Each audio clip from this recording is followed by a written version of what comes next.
조선 500년 동안 궁궐에는 수천 명의 여인이 살았습니다. 안비가 있었고 후군이 있었고 궁녀가 있었지요. 그리고 그 모든 여인 아래에 이름조차 불리지 않는 존재가 있었습니다. 빨래를 하고 물을 깃고 오물을 치우는 하녀 무술이었습니다. 500년 동안 셀 수 없이 많은 무술이가 궁궐을 스쳐갔지만 단 한 명도 왕의 눈에 든 적이 없었어요. 단 한 명도 왕의 아이를 품은 적이 없었습니다. 그런데 그 일이 딱 한 번 일어났습니다. 궁궐의 가장 낮은 바닥에서 시작하여 왕의 승을 받고 역경 속에서 아이를 낳고 그 아이를 왕위에 올린 여인 조선 최장수 왕 영조의 친어머니 숙빈 최씨입니다. 궁궐에서 일어날 수 없는 일이 일어난 겁니다. 하지만 이 이야기는 신데렐라처럼 아름답지만은 않습니다. 그녀의 앞에는 한 여인이 버티고서 있었거든요. 최씨보다 먼저 왕의 충혜를 차지한 여인, 후궁의 자리를 넘어 중전의 자리까지 깨찬 여인, 자신의 아들을 왕좌에 올리려는 욕망 하나로 최씨를 짓밟고 내쫓고 없애버리기 위해 모든 수단을 동원한 여인, 잔입이었습니다. 잔입은 임신한 최씨를 끌어다 항아리에 가두고 죽음 직전까지 내몰랐습니다. 최씨가 낳은 첫 번째 아이는 2달 만에 세상을 떠났고 최씨의 아들을 향한 모험과 멀씨는 수십 년간 이어졌습니다. 과연 무슨 일이 있었기에 잔예비는 이토록 집요했던 것일까요? 그리고 최씨는 그 모든 것을 어떻게 견뎌낸 것일까요? 이야기는 1689년 조선 궁궐이 통째로 뒤집어진 그로 거슬러 올라갑니다. 이 이야기를 제대로 이해하려면 먼저 한 남자를 알아야 합니다. 조선의 19대 왕 숙종. 총명하고 걸달력 있는 왕이었지요. 하지만 동시에 조선 역사에서 가장 위험한 남자이기도 했습니다. 이 남자가 왜 위험했냐면요, 여자 때문에 나라를 통째로 뒤집을 수 있는 사람이었기 때문입니다. 마음에 드는 여인이 생기면 안비의 자리까지 내줬습니다. 마음이 식으면 하루아침에 그 자리를 빼앗아 버렸고, 그리고 그 남자의 마음이 바뀔 때마다 대신들이 죽었습니다. 그것을 황국이라 했습니다. 실록을 보면 숙종에 대해 이런 기록이 남아있어요. 기쁨과 노여움의 감정이 느닷없이 일어났다고. 한마디로 감정 기복이 극심한 왕이었던 겁니다. 숙종의 왕비는 인현왕후 민씨였습니다. 명문 여웅 민씨 가문의 딸이었지요. 반하고 덕이 있었어요. 숙종실록에는 이 인현왕후의 성품이 온화하여 궁인들이 모두 따랐다고 기록되어 있습니다. 하지만 치명적인 약점이 하나 있었습니다. 아들을 낳지 못한 겁니다. 조선의 안비에게 아들이 없다는 것은 단순히 후사가 없다는 뜻이 아니었어요. 안비의 자리를 지킬 명분이 약해진다는 뜻이었습니다. 후군이 아들을 먼저 낳아버리면 왕의 마음도 조정의 관심도 전부 그쪽으로 쏠리기 때문이지요. 인현왕후는 그 불안을 안고 살았습니다. 그리고 그 불안이 현실이 되었습니다. 당시 본명은 장욱, 훗날 장빈이라 불리게 될 여인입니다. 그런데 여기서 한 가지 짚고 넘어가야 할 것이 있어요. 우리는 이 여인을 장희빈이라고 부르잖아요. 하지만 정확한 호칭은 희빈 장씨입니다. 조선에서 후궁은 자기와 성씨로 불렸거든요. 희빈이 자기이고 장이 성씨입니다. 본명이 녹정으로 불리는 일은 없었지요. 사실 조선의 여인들은 이름이 기록에 남는 경우가 극히 드물었습니다. 숙빈 최씨 역시 본명이 전해지지 않아요. 아버지 이름이 최원이라는 기록은 남아있지만 정작 본인의 이름은 최씨라는 성만 남아있을 뿐입니다. 왕의 아이를 낳고 왕의 어머니가 된 여인조차 이름 석자 온전히 남기지 못한 겁니다. 그것이 조선 여인들의 현실이었어요. 자, 다시 장씨 이야기로 돌아가겠습니다. 장씨는 역관 집안의 딸이었습니다. 아버지 장용은 중국어 통역을 담당하는 역관이었는데 일찍 병으로 세상을 떠났지요. 안반이 아닌 중인 계급에 속했습니다. 가장을 잃고 가세가 기울자 장씨의 어머니는 딸을 궁녀 들여보내기로 결심했어요. 그렇게 장씨는 궁생활을 시작했습니다. 그런데 장씨에게는 한 가지 무기가 있었어요. 숙종이 처음 장씨를 본 것은 어느 봄날이었다고 전해집니다. 궁궐을 지나던 숙종의 눈에 고개를 숙이고 조용히 걸어가는 궁녀 하나가 들어왔습니다. 숙종의 발이 멈추었어요. 숙종실로는 이렇게 기록되어 있습니다. 자색이 아름답고 말주가 있어 앙의 충회를 독차지했다고.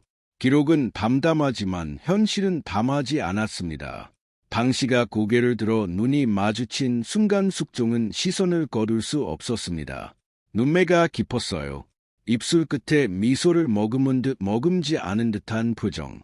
가까이 두고 이야기를 나눠보니 말솜씨까지 범상치 않았습니다. 실록에 아름답다고 기록된 궁궐 여인은 500년 통틀어 장씨가 유일하거든요. 그 정도였습니다. 숙종이 웃으면 함께 웃되 아첨이 아니었고 숙종이 근심하면 함께 근심하되 가하지 않았습니다. 타고난 거였지요. 나하고 정숙한 인현 왕후와는 완전히 다른 종류의 여인이었습니다. 인현 왕후가 고요한 달이었다면 당신은 눈을 태우는 불이었어요. 숙종은 그 불에 빠졌습니다.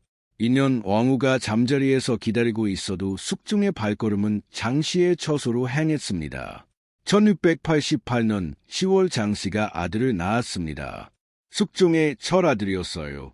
숙종이 즉위한 지 14년 만에 처음으로 얻은 아들이었습니다. 숙종은 기뻐서 어쩔 줄 몰랐지요. 당장이 아이를 원자로 정하겠다고 선언합니다. 원자란 왕의 맏아들에게 붙이는 호칭인데요. 아직 세자는 아니지만 세자가 될 아이라는 뜻이었습니다. 그런데 여기서 조선 정치의 폭탄이 터졌어요.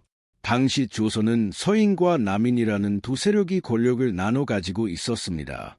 인현 왕후의 뒤에는 서인이 있었고 장씨의 뒤에는 남인이 있었지요. 서인의 영수 숭렬이 반대하고 나섰습니다. 중전이 아직 살아 계신데 후의 아들을 서둘러 원자로 정하는 것은 예에 어긋난다. 중전께서 아들을 낳으실 수 있으니 기다려야 한다고. 논리는 맞았습니다. 하지만 숙종은 논리를 듣는 사람이 아니었어요. 감정으로 나라를 움직이는 왕이었거든요. 숙종은 이 말을 자기 아들을 부정하는 것으로 받아들였습니다. 1689년 기사헌국이 터졌습니다. 숙종은 서인을 조정해서 몰아냈어요. 83세의 노재상 송씨에게 사약을 내렸고 수십 명의 서인 대신들이 유배를 당하거나 파직되었습니다. 무려 100여 명이 한꺼번에 쓸려 나간 겁니다. 그리고 남인이 조정을 장악했지요. 여기까지가 정치의 이야기입니다.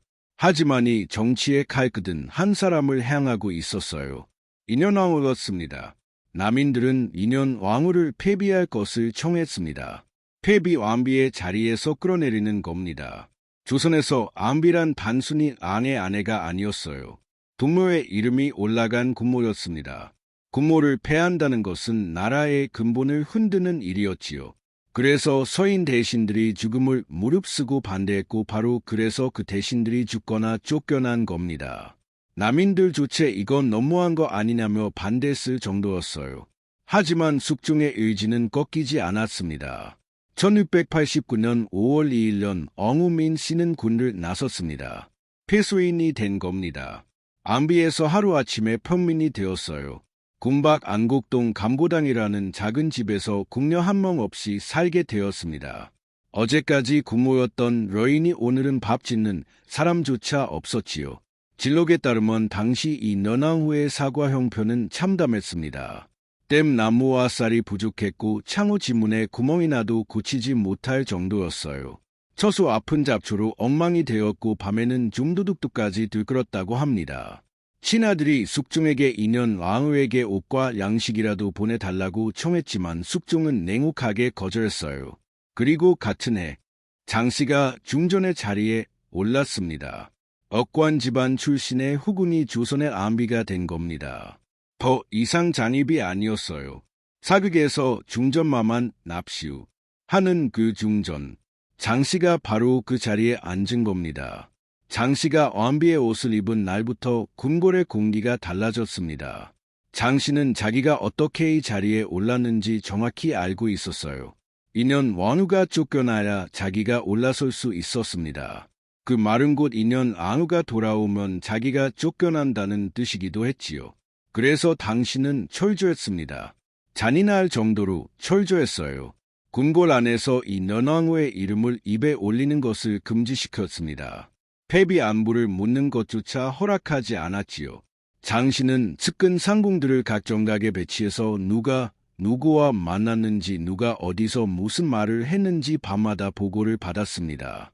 숙종실록에 따르면 장씨가 궁인들을 매질하고 매쫓은 기록이 여러 차례 등장합니다.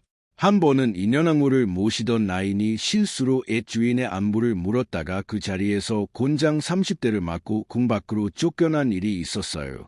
그 뒤로 누구도 감히 입을 열지 못했습니다. 장씨의 오빠 장희제도 권세를 부렸지요. 적관 출신으로 총용사라는 군사 요직까지 올랐고 장씨 집안 사람들은 막대한 재산을 모아 사치를 부렸습니다. 장잇 어머니가 안반만 탈 수 있는 가마를 타고 궁에 들어왔다가 서인 관리들한테 가마를 빼앗겨 불태워지는 사건까지 벌어졌는데요.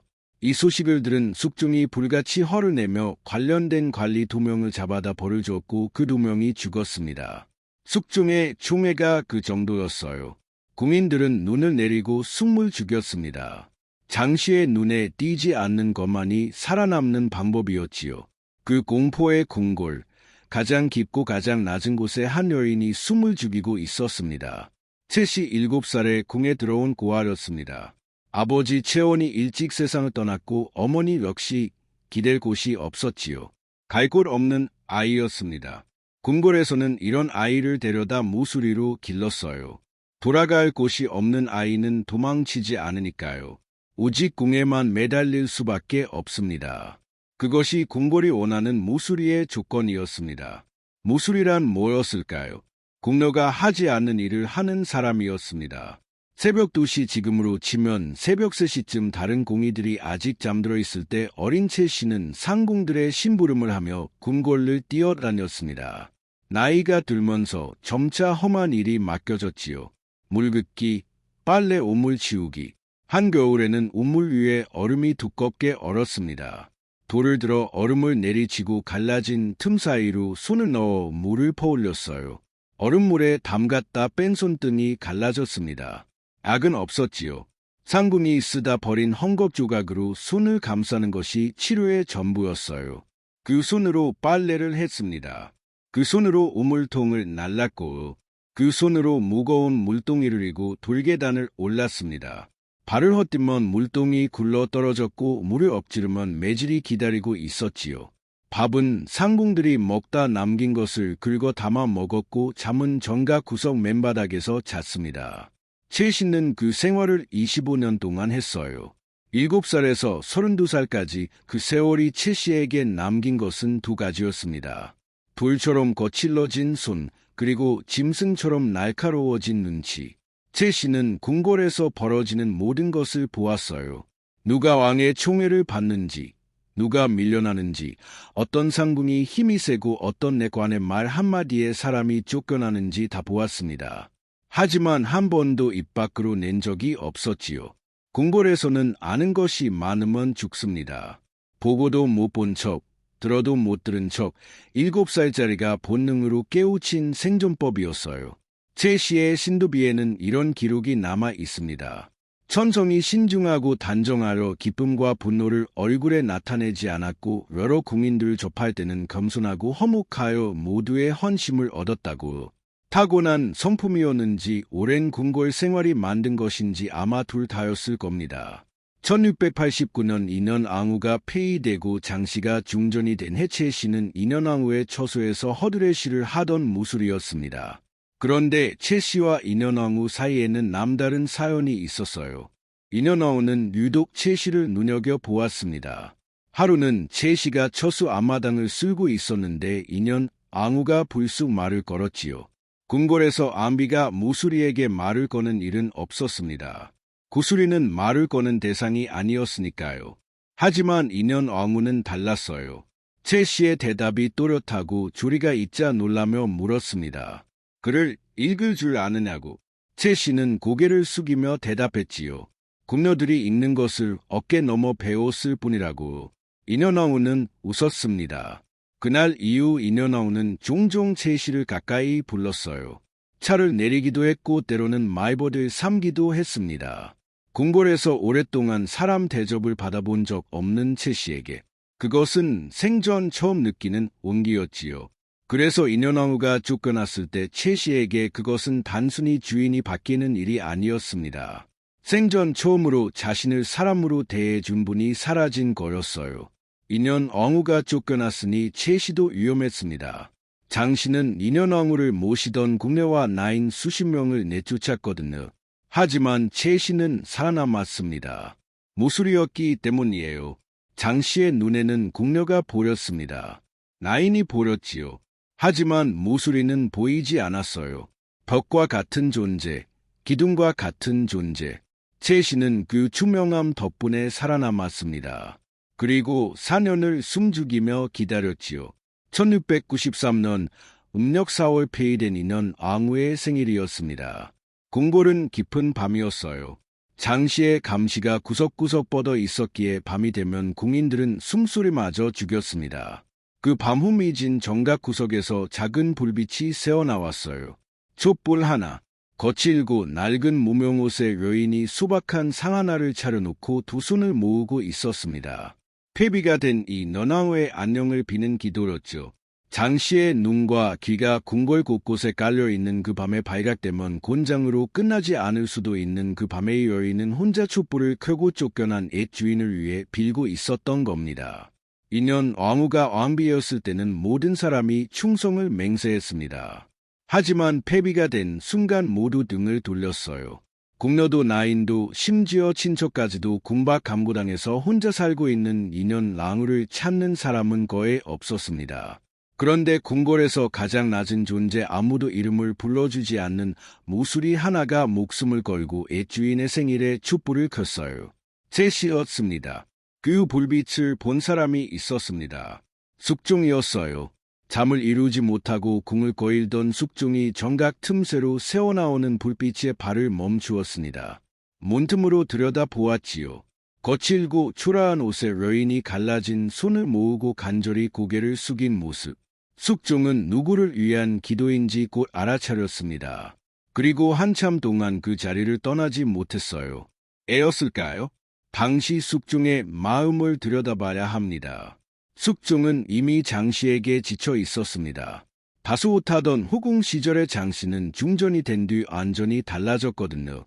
숙종실록에는 장 씨가 암비가 된 뒤 투기가 심하고 그만하여 왕이 불쾌히 여겼다는 기록이 남아 있습니다. 인현왕후를 부르면 오지도 않고 숙종 앞에서도 불만을 드러내고 다른 후궁에게 눈길이라도 줄까 봐 감시하는 장씨 숙종은 인현왕후가 그리웠어요. 하지만 자존심이 허락하지 않았습니다. 인현왕후를 내쫓은 것은 자기 결정이었으니까요.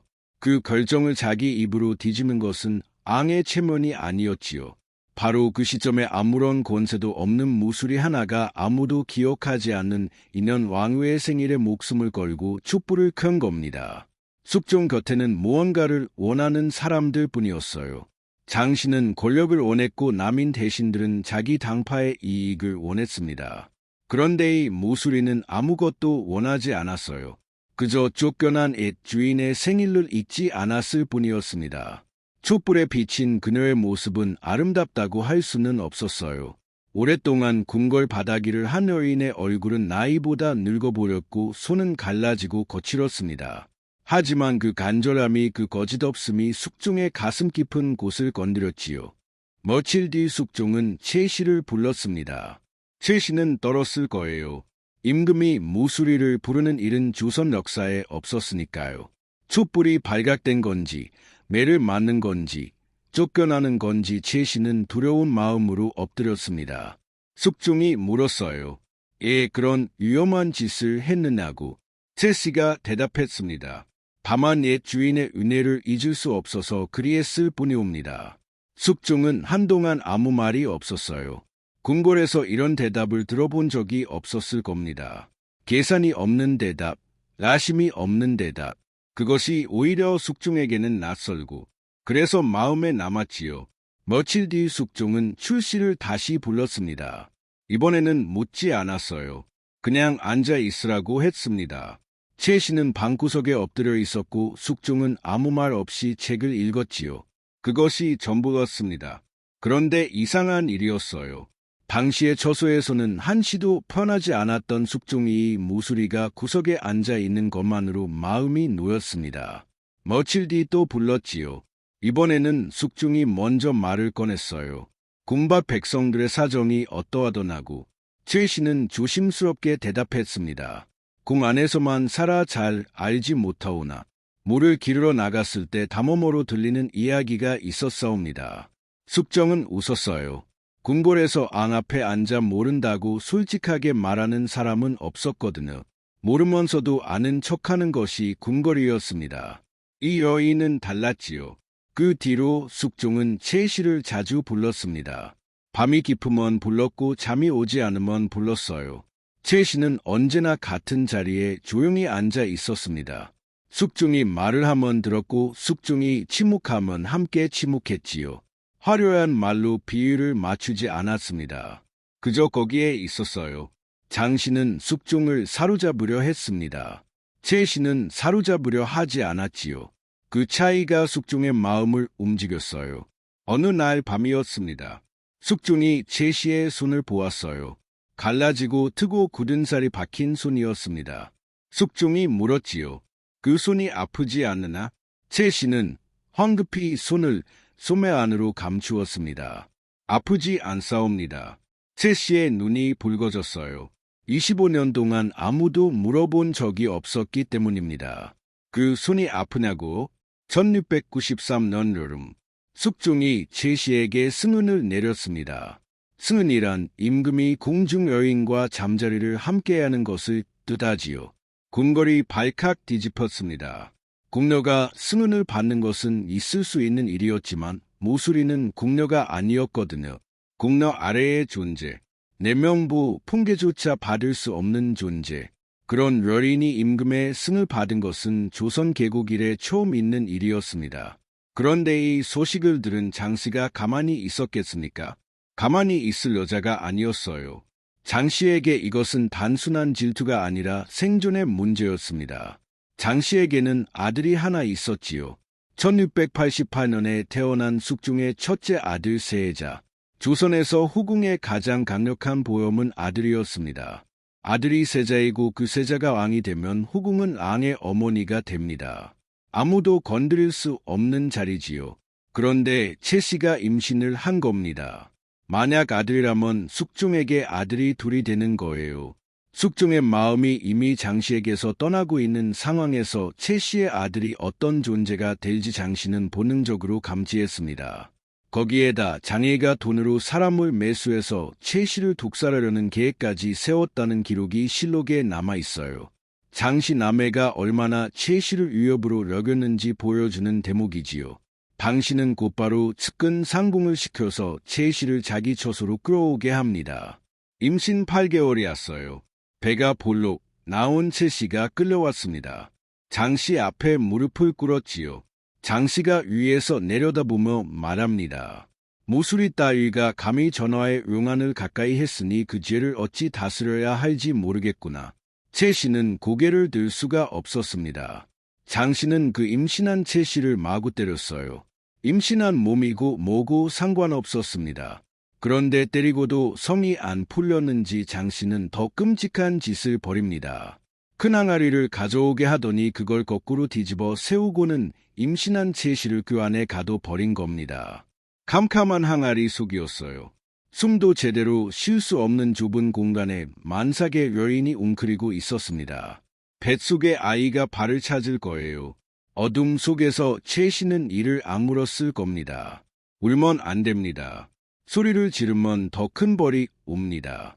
25년 동안 궁궐 바닥에서 뼈저리게 배운 것이 하나 있었거든요.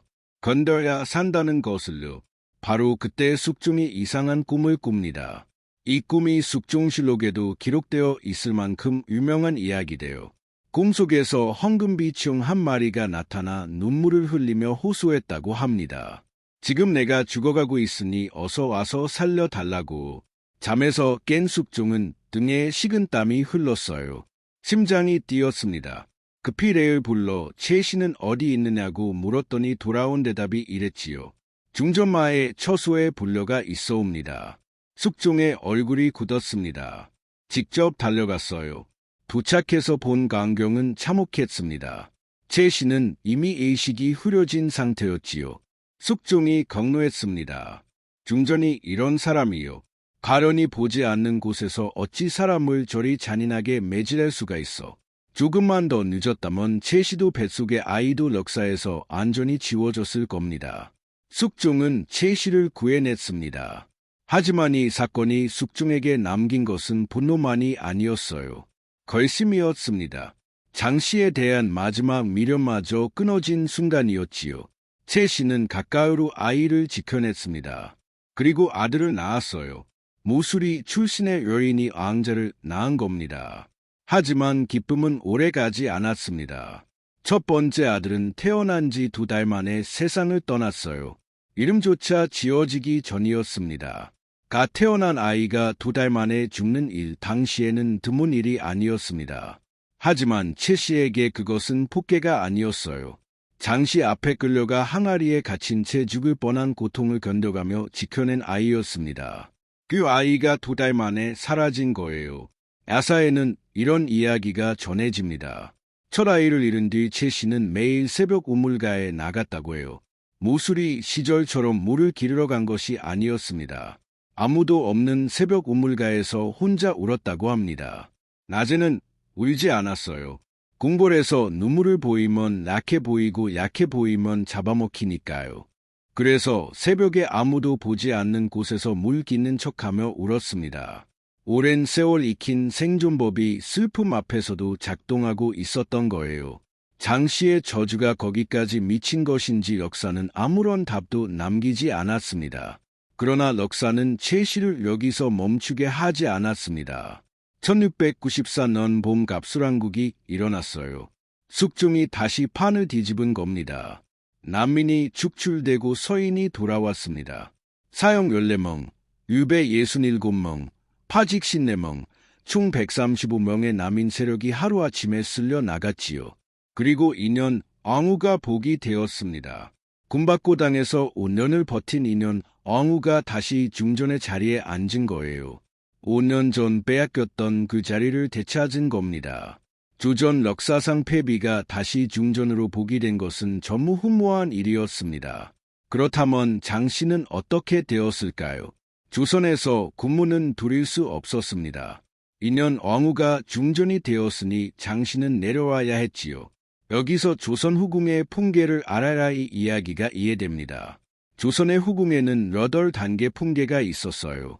가장 아래가 종사품수건, 그 위로 수응, 소응, 수귀의 소위, 귀인, 그리고 가장 높은 자리가 정일품이었습니다. 비는 왕비 바로 아래 후궁이 올라갈 수 있는 마지막 계단이었지요. 장씨는 이 가장 높은 자리인 빈으로 강등되었습니다. 희빈장씨 왕비에서 후궁 최고직위로 떨어진 그녀에게 붙은 새 호칭이었어요. 당시에게 희빈이라는 호칭을 준 것은 죽이지는 않겠지만 다시는 왕비가 될 수 없다는 뜻이었습니다. 그리고 같은 1694년 음력 9월 출씨가 다시 아이를 낳았습니다. 아들이었어요.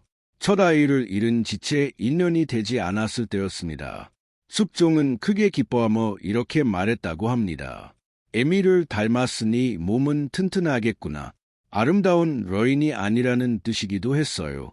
하지만 간인하고 즐기다는 뜻이기도 했습니다. 이 아이가 훗날 조선의 21대 왕이 되는 련인군. 바로 영조였지요. 숙종의 말대로 영조는 체질이 튼튼했습니다. 83세까지 삶아 52년간 조선을 다스렸어요. 조선 역사상 가장 오래 산 왕이었습니다. 무수리의 줄긴 피가 조선 최장수 왕을 만든 겁니다. 최 씨는 이제 왕자의 어머니가 되었습니다. 하지만 왕자를 낳았다고 바로 후궁이 되는 것은 아니었어요. 앞서 설명한 후궁 품계를 떠올려 보십시오. 왕의 승은을 받은 궁녀는 가장 아래인 종사품 수건부터 시작합니다.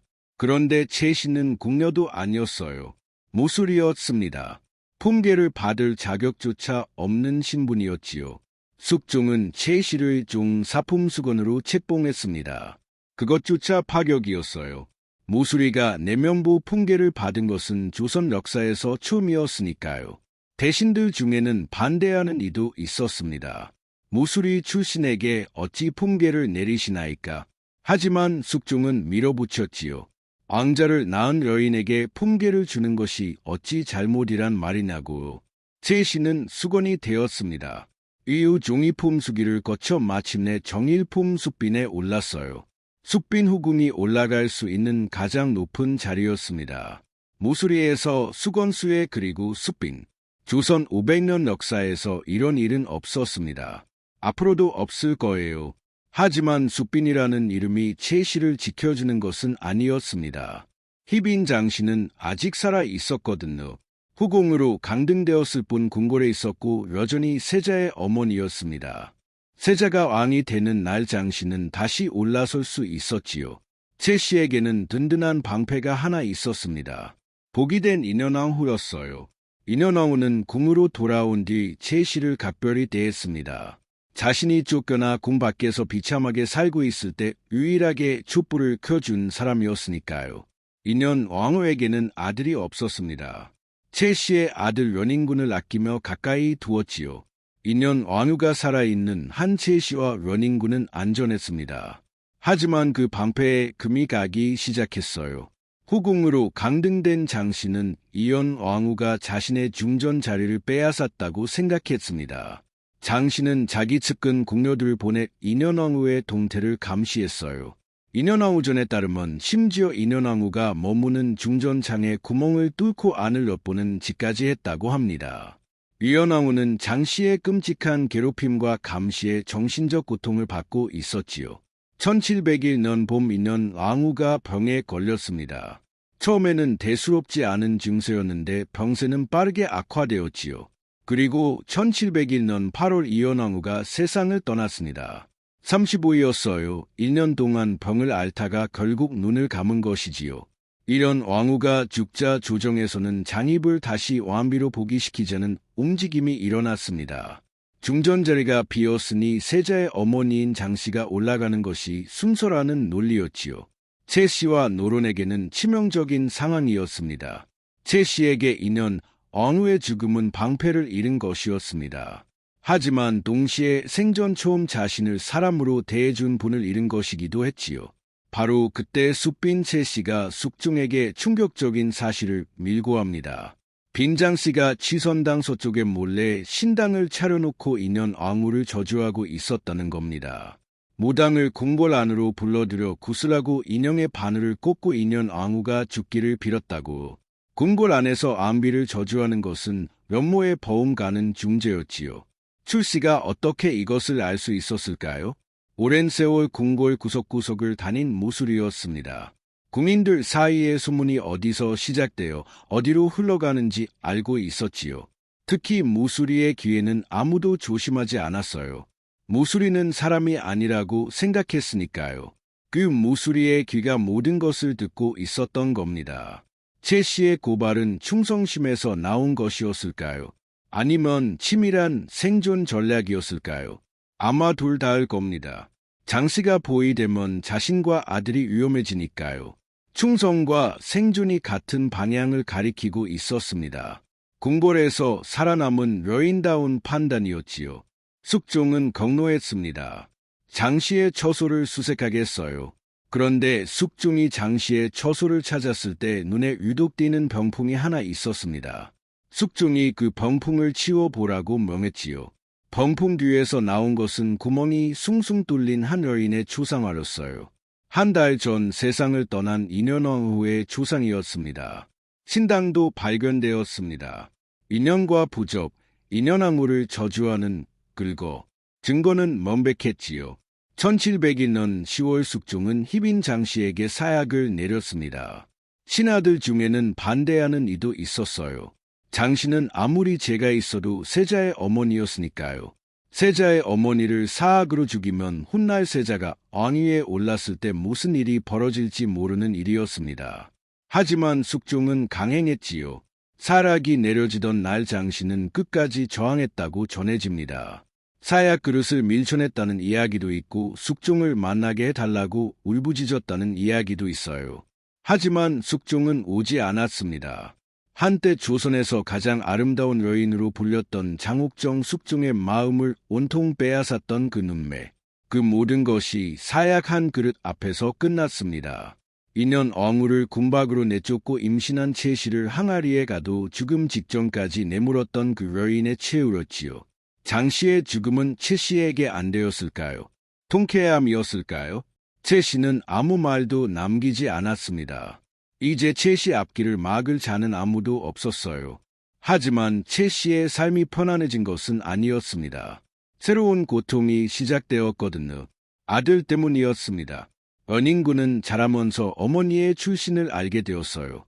무술이 궁궐에서 가장 낮은 존재.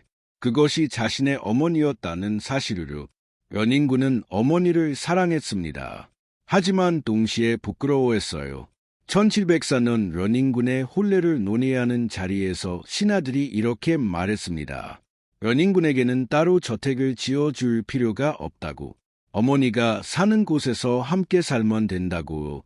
다른 왕자에게는 당연히 해주는 예우를 연인군에게는 해줄 필요가 없다는 뜻이었습니다. 모수리의 아들이니까요. 숙종은이 반대를 무시하고 기어코 저택을 지어줬어요. 하지만 최씨는 알고 있었을 겁니다. 자신 때문에 아들이 무시당하고 있다는 것을요. 그리고 최씨의 손은 끝내 부드러워지지 않았습니다. 숯빈의 자리에 올라서도 비단소매 안에서도 7살부터 얼음물에 담그고 물동이를 이고 우물통을 날랐던 그 손은 여전히 갈라지고 거칠었어요. 최씨는 그 손을 평생 감추려 했습니다. 아들 앞에서는 더더욱. 어느 날 연인군이 왕비 정성왕후와 첫날 밤을 보낼 때일입니다. 연인군이 왕비의 손을 잡으며 말했어요. 손이 참 곱구나. 왕비가 대답했습니다. 부잣집에서 자라 손에 물 한 방울 묻히지 않았기 때문입니다. 그 말을 들은 연인군은 크게 목을 가다듬은 화를 냈지요. 내 어머니는 험한 일을 많이 하여 험한 손을 가지셨거늘 지금 내 어머니를 욕하는 것이나. 그날부터 연인군은 정성왕후를 멀리했다고 합니다. 어머니를 부끄러워하면서도 그 어머니를 건드리는 것만큼은 용납하지 못했어요. 사랑과 부끄러움이 뒤엉인 감정. 그것이 연인군이 평생 짊어진 짐이었고 최씨가 평생 지고 간 짐이기도 했습니다. 1718년 3월 9일 숯빈 최씨는 세상을 떠났습니다. 49이었어요. 7살의 고아로 궁에 들어와 무수리로 이웃년을 버텼고 왕의 승은을 받아 아이를 낳고 장희빈의 박해를 견뎌내고 정일품 숯빈의 자리까지 올랐던 여인 그 파란만장한 삶이 49에 끝난 겁니다. 임종을 지킨 것은 아들 연인군이었습니다. 하지만 어머니의 장례조차 제대로 치를 수 없었지요. 아무리 정일품 숯빈이라 해도 후궁은 후궁이었습니다. 머리를 풀고 통곡하는 것조차 허락되지 않았어요. 어머니의 죽음 앞에서 아들은 마음껏 울지도 못했습니다. 그로부터 6년 뒤 연인군이 왕위에 올랐습니다. 영조였어요. 무수리의 아들이 조선의 왕이 된 겁니다. 영조는 즉하자마자 어머니를 위한 일을 시작했습니다. 사당을 짓고 신도비를 세웠지요. 52년 제2기간 동안 어머니의 사당을 200번 넘게 찾아갔습니다. 83세의 노왕이 되어서도 어머니의 사당 앞에서는 어린아이처럼 울었어요. 어머니가 무술리 시절 누비옷 만드는 것을 가장 힘들어했다는 말을 전해 듣고 영조는 평생 누비옷을 입지 않았습니다. 어머니 제삿날에는 반드시 차가운 물로 목욕제기했어요. 무술리 시절 얼음물에 담갔던 그 손을 잊지 않으려는 것처럼요.